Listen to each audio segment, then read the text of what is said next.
అన్ని seasons ఒకెత్తైతే season 9 మరొకెత్తనే చెప్పాలి. ఇక వీకెండ్ వచ్చిన నాగార్జున హౌస్ లో ఉన్న కంటెస్టెంట్స్ కి హాయ్ చెప్పి ముందుగా రెండో వారానికి కెప్టెన్ అయిన డేమోన్ పవన్ కి కంగ్రాచులేషన్స్ తెలియజేస్తున్నానంటూ చెప్పడంతో డేమోన్ పవన్ థ్యాంక్ యూ సార్ అంటూ చెప్పుకొచ్చారు.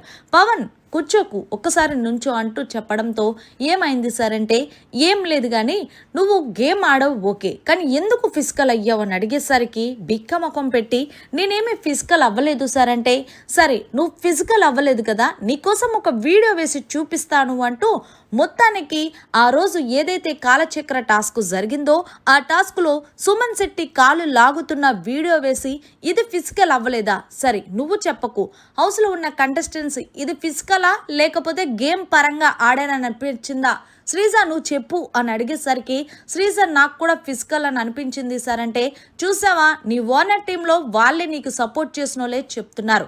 ఏదేమైనా సరే ఒకటి గుర్తుపెట్టుకో పవన్, టాస్క్ అంటే టాస్క్ పరంగానే ఆడాలి తప్ప అలా కాలు పట్టుకొని లాగడం అది కరెక్ట్ పద్ధతి కాదు. నెక్స్ట్ ఏమో ఇలా రిపీట్ చేయకు అంటూ చిన్నపాటి క్లాస్ స్పీకరు డేమోన్ పవన్కి. ఇక అలాగే డేమోన్ పవన్ ఈ మధ్య నువ్వు కలల్లో తేలుతున్నట్టు అనిపించింది అంటే, లేదు సార్ అంటే అది అంతా చూస్తున్నా, రీతు నీకు తినిపించడం నువ్వు రీతుకు తినిపించడం బాగానే ఉందయ్యా, నీ వ్యాపారం అనేసరికి ఒక్కసారిగా పవన్ రీతు సిగ్గుపడుతున్నట్టు చూపించారు. ఇక తర్వాత చివరిగా పవన్ నీకు ఒకే ఒక విషయం చెప్తాను, ఎప్పుడైనా సరే టాస్కులాగా ఆడు తప్ప ఎమోషనల్స్గా కానీ లేకపోతే పర్సనల్గా తీసుకొని అటాక్ చేయడం అది కరెక్ట్ కాదంటూ ఇక సుమన్ శెట్టి విషయంలో గట్టిగా ఇచ్చుకున్నారు డేమోన్ పవన్కి.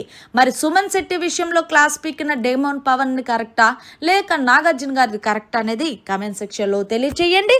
మరిన్ని లేటెస్ట్ బిగ్ బాస్ అప్డేట్స్ కోసం చూస్తూనే ఉండండి మన ఛానల్.